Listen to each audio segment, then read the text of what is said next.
And एक है आपके पास जो सर्कल जो बाउंड्री होती है, एंड एक आपके पास एक्सटीरियर ऑफ द सर्कल यानी सर्कल के बाहर का। तो सर्कल 3 पोर्शंस में डिवाइड होता है, या आप कह सकते हैं a circle divides the plane on which it lies into 3 parts. 3 parts में डिवाइड करता है। First part is inside the circle, जिसको हम इंटीरियर ऑफ द सर्कल बोलते हैं। Second part is the circle जो बाउंड्री है। Third part is outside the circle which is also called as the exterior of the circle. ठीक है, तो ये पता होना चाहिए।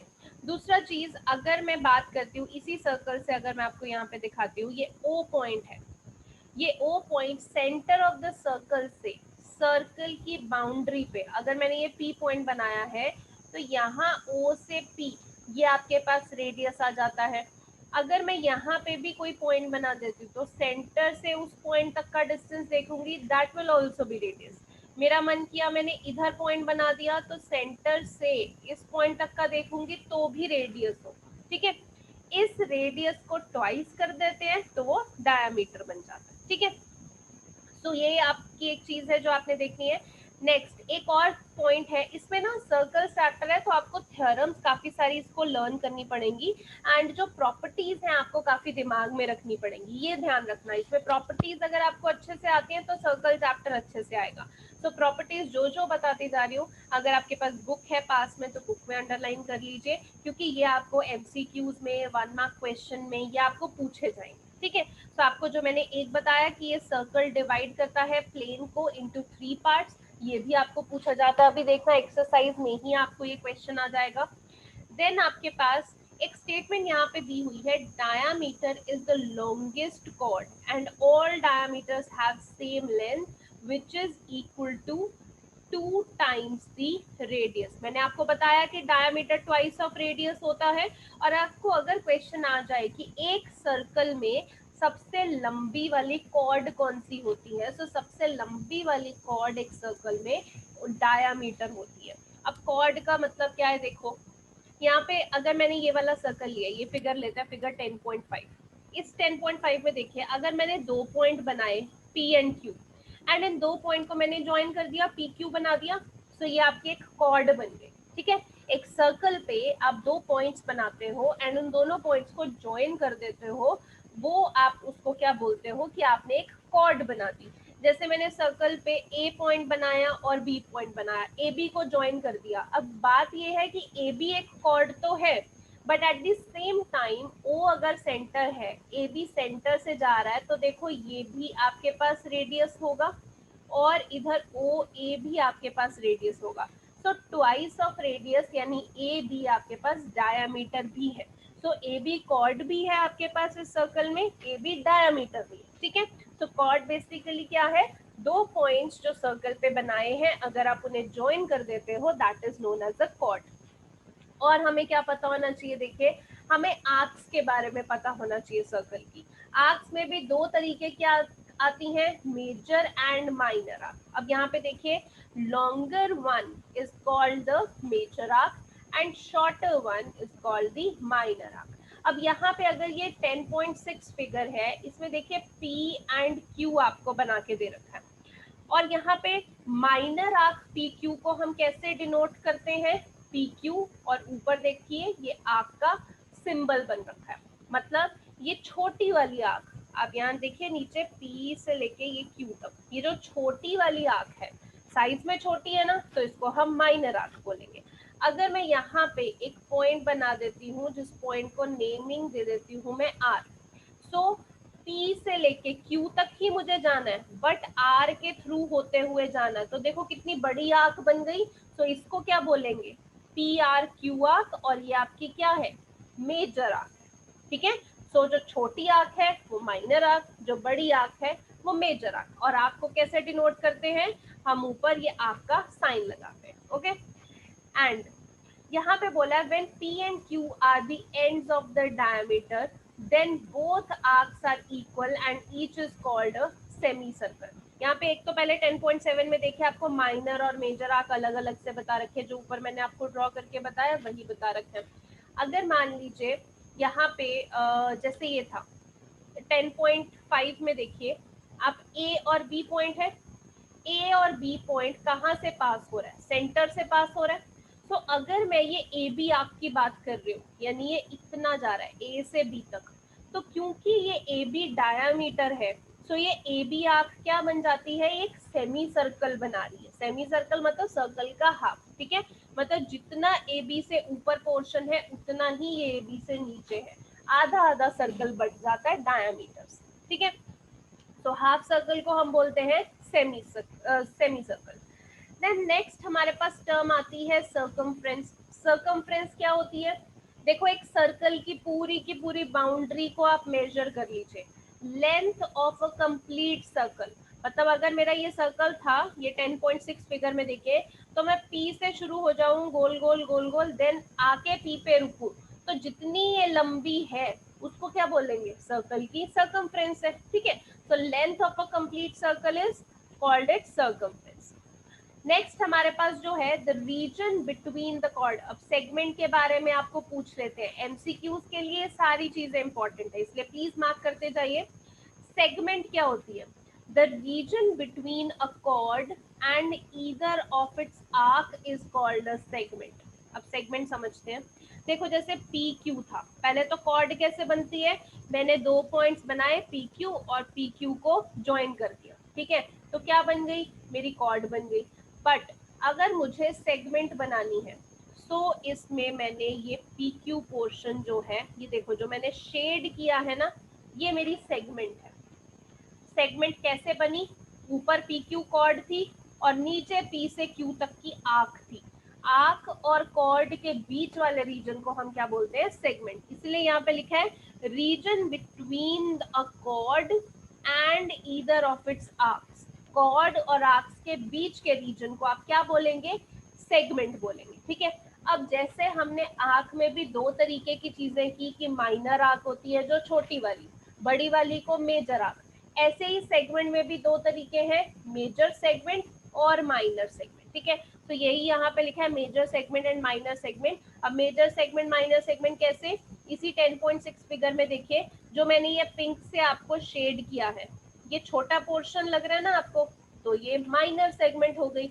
अगर ये मैं ऊपर कर दूं, जो ऊपर वाला बचा बाकी पोर्शन, वो भी तो कॉर्ड और आर्क के बीच में आता ना, पी क्यू कॉर्ड और पी आर क्यू आर्क के बीच में आ रहा है, तो ये जो बाकी सारा डॉटेड पोर्शन बचा, ये आपके पास क्या हो गई, मेजर सेगमेंट, ठीक है। तो आपको एमसीक्यूज में अगर आए कि सेगमेंट किस किस के बीच का रीजन होता है, तो सेगमेंट एक कॉर्ड और एक आर्क के बीच का रीजन होता है। कॉर्ड मतलब दो पॉइंट को ज्वाइन किया, ये पी क्यू कॉर्ड है, और पी क्यू जैसे आर्क अगर मैं देखूं, ये जो कर्व्ड पोर्शन है दिस इज योर आर्क, इनके बीच का portion is your segment. Okay, clear है सेगमेंट।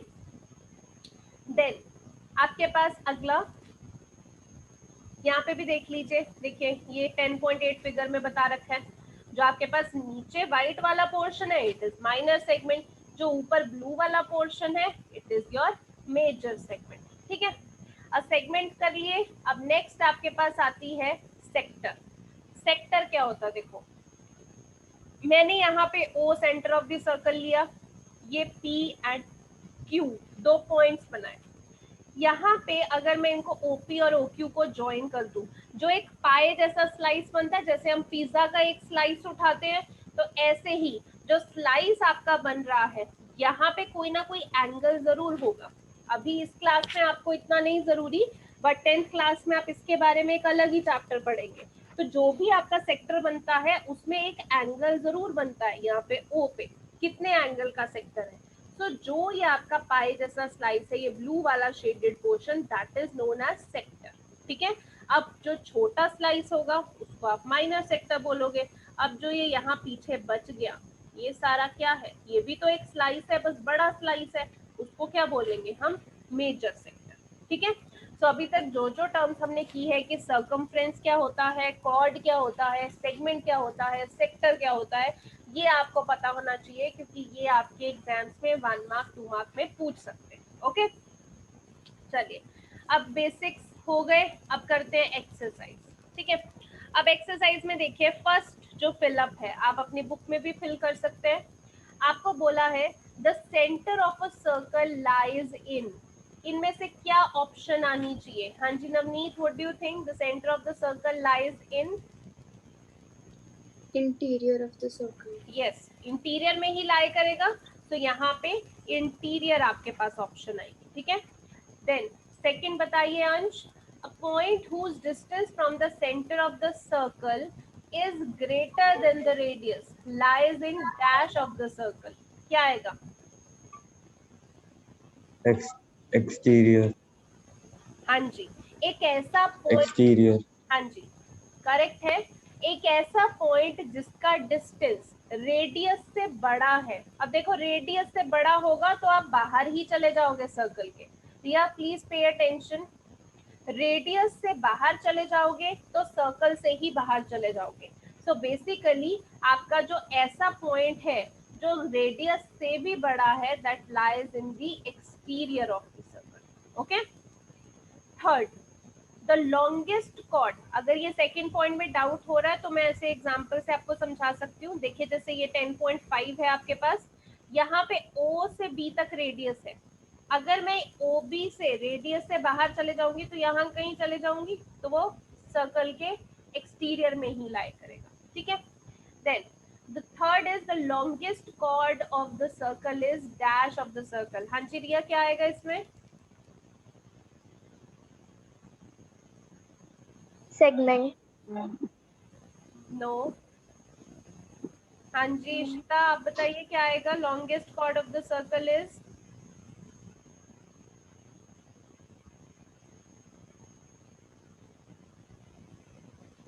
इशिता, आपको आवाज सुन रही है? ओके अनुषा आप बता दीजिए। Ma'am diameter. हाँ जी, आपको मैंने बुक में मार्क भी करवाया था लॉन्गेस्ट कॉर्ड, मैंने बोला भी था कि ये क्वेश्चन आ जाता है। Longest chord of the circle is diameter of the circle. हाँ जी fourth, an arc is a dash when its ends are the ends of a diameter.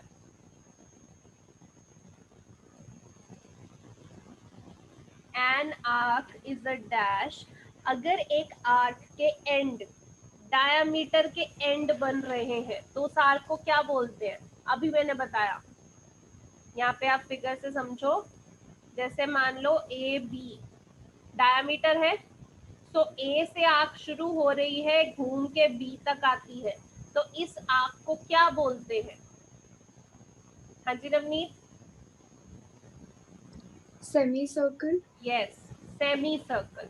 Okay, so fourth part में semi circle. Fifth, segment of a circle is the region between an arc and, हाँ जी रिया, segment of the circle is the region between an arc and,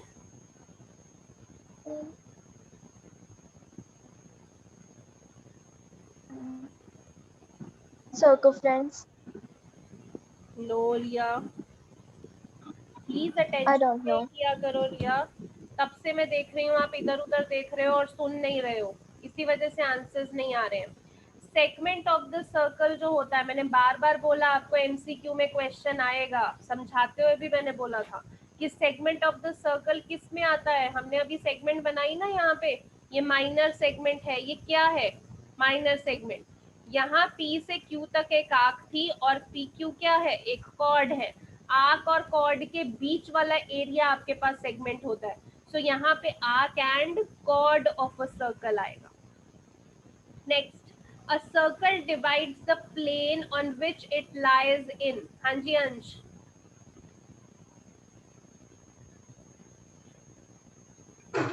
No, I don't know.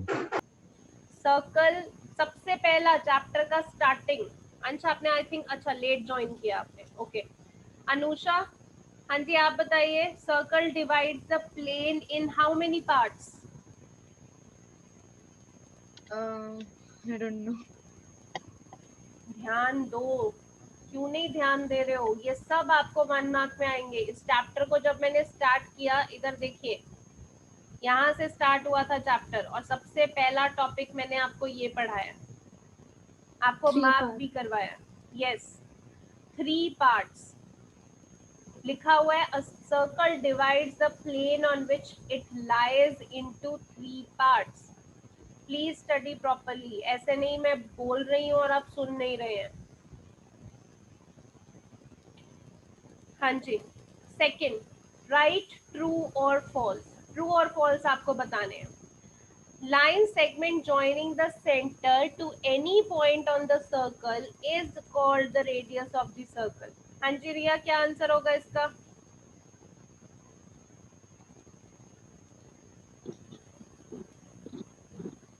True.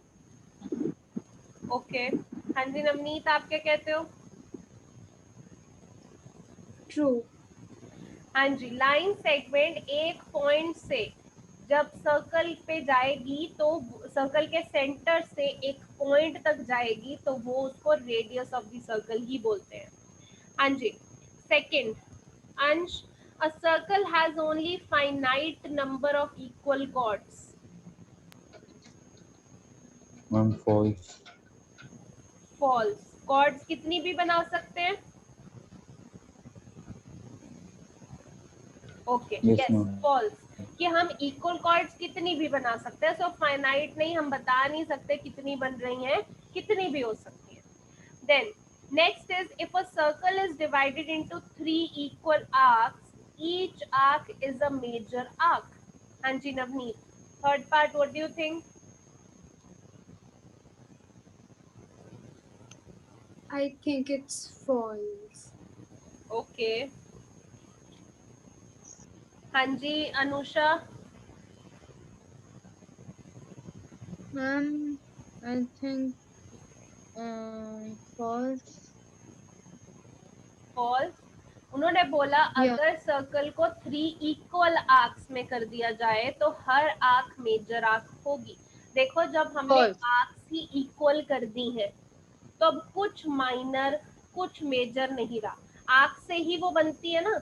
आपके पास 3 equal arcs कर दी तो कुछ minor और कुछ major नहीं है. Then each arc is a major arc. True. 3 equal arcs बना दी, कुछ भी छोटा बड़ा है ही नहीं है, तो each arc is a major arc, क्योंकि हमारे पास कंपैरिजन करने के लिए कोई नहीं है. So it is true. Next, a chord of the circle which is twice as long as radius is the diameter of the circle. हाँ जी इशिता. मैम एक सेकंड रिपीट करना, मेरी थोड़ी प्रॉब्लम. हाँ जी, fourth part, a chord of a circle which is twice as long as its radius is the diameter of the circle.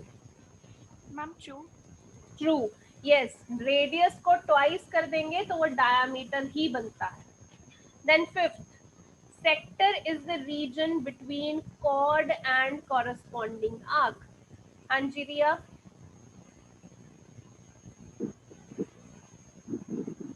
False. Okay. क्या होना चाहिए था रिया? फॉल्स क्यों है ये?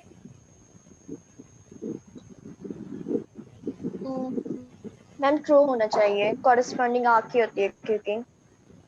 कॉर्ड और कॉरस्पॉन्डिंग आर्क के बीच का रीजन सेक्टर होता है.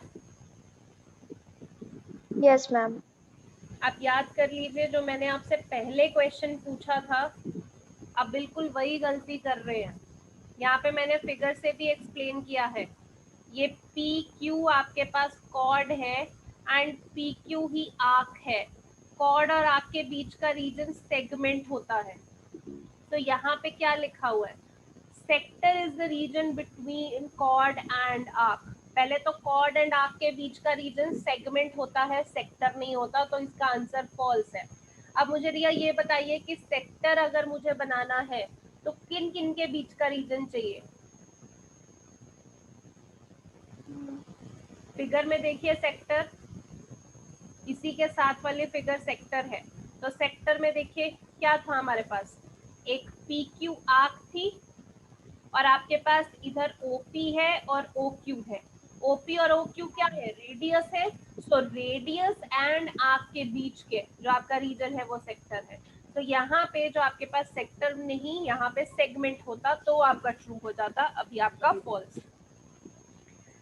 Sixth, a circle is a plane figure. हाँ जी Navneet. True. True. Okay Ansh, ma'am true. हाँ जी ट्रू है। A circle is a plane figure और कितने पार्ट्स में डिवाइडेड होती है रिया? 1. वेरी गुड रिया। कहाँ है बच्चे ध्यान? फिर से मैं वहीं पे जाऊं, चैप्टर के टॉप पे जहां से मैंने बोला था कि मैंने स्टार्ट किया है। क्या पढ़ाया था ये चैप्टर का फर्स्ट चीज क्या पढ़ाई थी? कितने पार्ट्स में होता है? 3. 3। इंटीरियर, सर्कल की बाउंड्री एंड एक्सटीरियर। प्लीज यहीं पे दिमाग रखा कीजिए जब पढ़ा रहे हैं, इधर उधर मत देखो। ओके चलिए, अब बेसिक्स हमने पढ़ लिए हैं, फिलअप्स कर दिए, ट्रू फॉल्स कर दिए।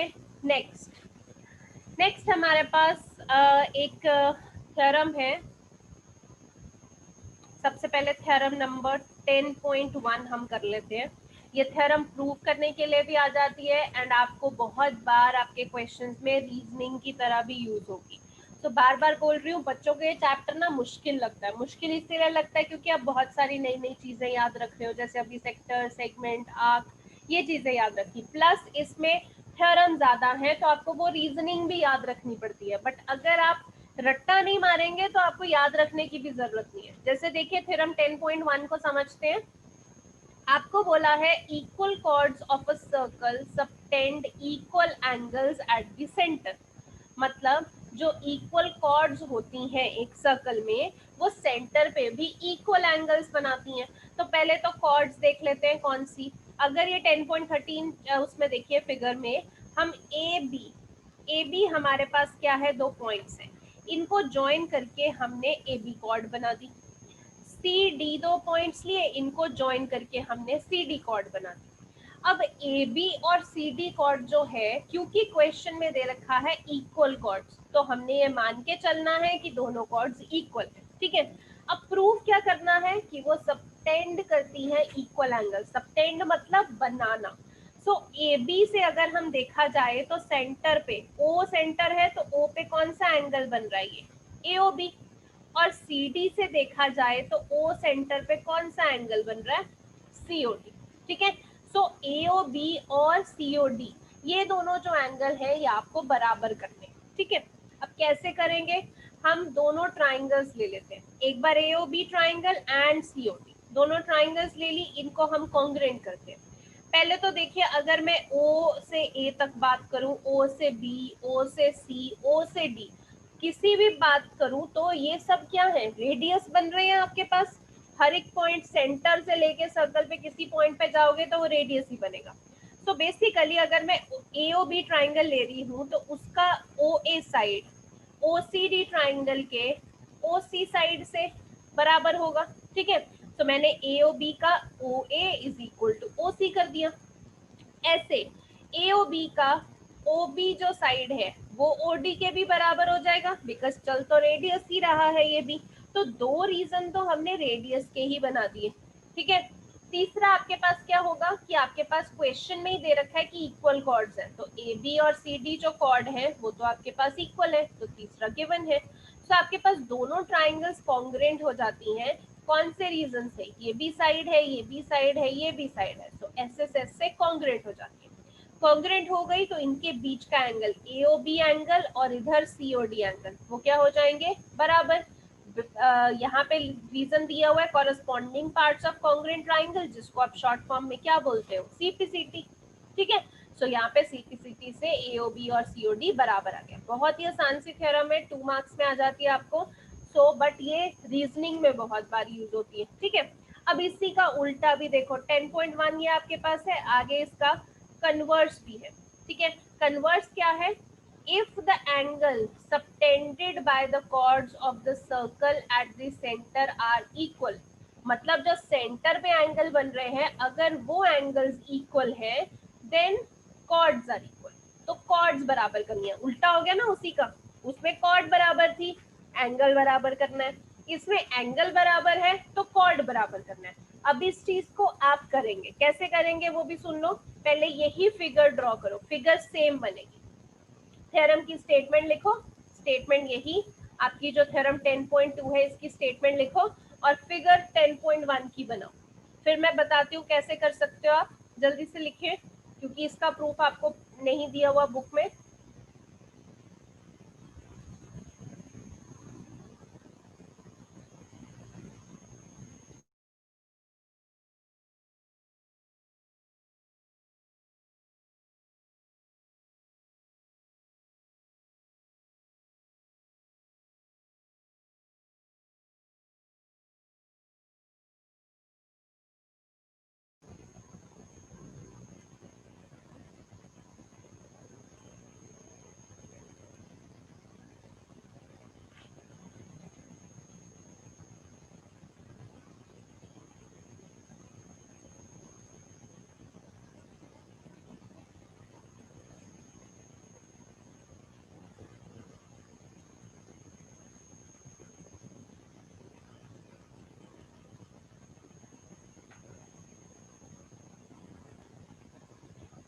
हाँ जी, फिगर ड्रॉ कर ली है आपने। अब देखिए आपको सबसे पहले गिवन में क्या है, angle subtended by the chords at the centre are equal. तो आपके पास अगर इस फिगर की बात करूं तो एंगल इक्वल है, सो गिवन में लिखिए angle AOB is equal to angle COD, लिख दीजिए गिवन में, बिकॉज एंगल्स इक्वल है। टू प्रूफ में क्या आएगा कि कॉर्ड्स बराबर करनी है, सो टू प्रूफ में लिखिए A B is equal to C D. ठीक है, गिवन में angle AOB is equal to angle COD, to proof में A B is equal to C D. अब करना वैसे ही है, दोनों ट्राइंगल्स हमने कॉन्ग्रुएंट करनी है, वैसे ही लिखिए ये step in triangle AOB and COD, वैसे ही लिखिए, दोनों ट्राइंगल्स कॉन्ग्रुएंट करेंगे। अब रेडियस के रीजन तो यहाँ पे भी आ सकते हैं, रेडियस तो अभी भी है, तो जो ये first reason O is equal to O C है, second reason O B is equal to O D, ये तो एज इट इज आ जाएगा क्योंकि दोनों रेडियस है।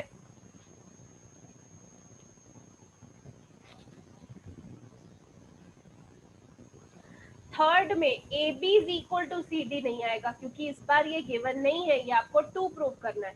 So A B is equal to C D की जगह जो आपने गिवन में लिखा है angle AO D is equal to angle CO D, third reason वो लिखिए angle AO D is equal to angle CO D.